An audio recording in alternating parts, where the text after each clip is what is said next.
এবার না তুই তো খুব জ্ঞানী, এমন একটা কবিতা কহ যে কবিতার মধ্যে 64টা জেলার নাম আছে। ছন্দে সুরে বলছি আমি সকল জেলার নাম, তাল মেলাতে সবার আগে আসলো কুড়িগ্রাম।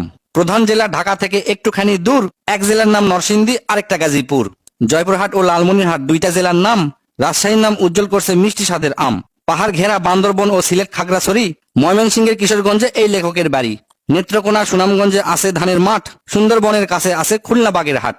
ভোলা এবং বরিশালে আছে অনেক নদী, পাবনায় আছে পাগলাগারদ, বগুড়ায় আছে দধি। পাশাপাশি দুইটা জেলা টাঙ্গাইল জামালপুর, আরো দুইটা জেলা হলো কুষ্টিয়া যশোর।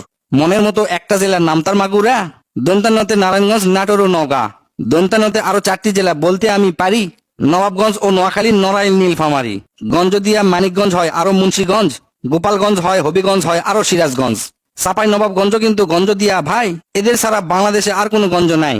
রংপুর আর রাঙ্গামাটির নামটা রঙে রাঙা, নামের জন্য আরো সুন্দর চাঁদপুর চুয়াডাঙ্গা। কক্সবাজার নামের জেলা আছে সাগরও পারে, পঞ্চগড়টা পড়ছে বন্ধুর দেশের এক কিনারে।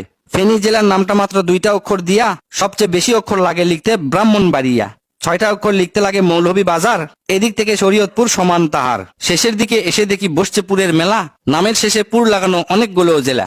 পুর দিয়ে ভাই শেরপুর আছে পিরোজপুর, মেহেরপুর ও মাদারীপুর আরো দিনাজপুর। ফরিদপুর ও লক্ষ্মীপুর এই দুইটা জেলার সাথে পুরের পালা শেষ করিয়া গেলাম বরগুনাতে। আসার পথে কুমিল্লা ও ঝালকাঠি সহ ঘুরে এলাম রাজবাড়ী, তার সঙ্গে ঝিনাইদহ। গাইবান্ধার নাম বাদে থাকে আর মাত্র 1 হালি, তাদের মধ্যে একটা জেলার নাম পটুয়াখালী। এখন শুধু বাকি আছে 3টা জেলার নাম, এদের মধ্যে একটা জায়গা হইল চট্টগ্রাম। সাতক্ষীরায় আর ঠাকুরগাঁয়ে হইল এই কবিতার শেষ। এদের নিয়েই গড়া আমার সোনার বাংলাদেশ।